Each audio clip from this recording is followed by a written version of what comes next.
Now, tell me, because actually the TFI, you outline in your book, which is very engaging. It's candid book, which I quite like about it, and you talk about how you kind of went a bit off the rails yourself. I went potty. You're very happy talking about it because I think you're so together now. Is that what it is? Yeah, I'm over it. Why did you go potty? Because I planned for everything in my career from a production point of view and from a presentation point of view and almost from a business point of view, apart from success. I hadn't planned for the success bit. And so, you know, it was beyond my wildest dreams, this success. And to have a, you know, the fact, your introduction was very gracious, but I'm not a great businessman, you know. I am living evidence of the best way to make a small fortune is to start with a big one and lose most of it. Because that's sort of where I am. Okay, yeah. okay. But I'm very happy, don't get me wrong. Yeah, I get that. But no, I just didn't know what to do with all the success. And then I'm in the middle of this hit show and everything's going on in the rock and roll world and guitars are back and that we know guitars... Blur and Oasis were all happening. Yeah, it was all going on and I just didn't know what to do. So I went out and didn't go home for several years, literally. And you went on a massive bender, is that I went on it was huge, and it was great, you know, but you can't go that far away from shore and you know, without enough fuel and expect to get back in one piece, and I didn't. And so I had to leave for a while. And where did you go? I went digging holes. Where? I bought a farm and I just dug holes and I read some books and I started to do the Telegraph crossword and I started to fall back in love with the real things and feel myself, you know, and again, I'm not pleading any sympathy from anyone, but it was a very interesting journey. I wouldn't recommend it, but it was quite interesting. Can I ask you about why digging holes? Well, no, because I was literally went back and started to work outside, you know. Yes. The first thing I did was I dug a pond. You know, and I got physically tired, and if you get physically tired, it calms you down, and you know, because the thing is, when your brain starts, your brain is sort of, it's every organism in your body is programmed to survive, and the way your brain survives is by creating problems, and your mind can run away with you.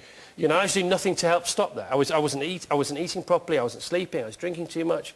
You know, and it was a strange old time. You met and befriended some beautiful women along the way, and you know, I suppose like you were touching the Charlie Bucket in the Chocolate Factory for some reason. I got that impression that you went from that kid we saw to, you know, sharing a tent with Kim Wilde, who you then went and had a few, you know, had a fling with her, let's face it. Billie Piper was, how old was she when she came on the scene? 18. 18. You were, what, 34? 34, yeah. And you got married, and I mean, was that all part of it, or was that a real love, romance? No, Bill, I don't want to no, Bill and I were absolutely... demean it, yeah. No, Bill and I, she was in a very similar situation to me. Was she? Yeah, because she was apparently successful, but completely lonely, you know. And again, it's very hard for people to understand that, you know, you have all this success, you have a great life, you have all these opportunities, you have a few quid, and you know, yet you find yourself in disarray.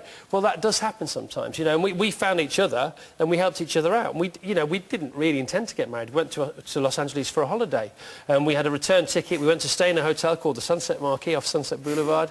And then we went to look at a house, and we bought Lionel Richie's house 2 days later. Of course. Yeah. Because we could. Because you could. And then we got married because we could. And then we lived there for a bit because we could.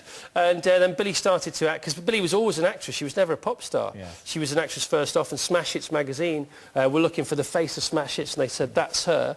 They stuck her on the front, and they said, let's give her some records to sing. But she was always an actress. And then we came back here because I had a huge house in Surrey that I was redeveloping, and I had to sign the builder's forms off because they'd finished the house after 2.5 years.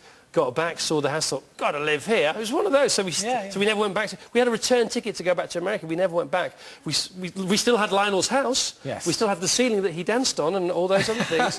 But and the pottery studio. Yeah, and that's the way it was. And then Bill got the job in Doctor Who. Yeah. And then she went to work in Cardiff, and then she started to sort of remember who she was and, you know, who her friends were, and I thought, this is getting a bit weird now, because it was good before, as far as our parallels were concerned. But now she was doing stuff with kids her age, you know, and I thought, no, this is a bit weird. I better stop doing this. But you were friends when you broke up, which is quite pleasant. And now, was there a moment, Chris, where you went, I'm content? How old are you now? Can I ask? I'm 43. Was there a moment or an age where you just thought, enough of that, actually just enjoy what I have and get on with it? No, because I don't think, I mean, I am more content than I was, but I think contentment is like the wind, you know.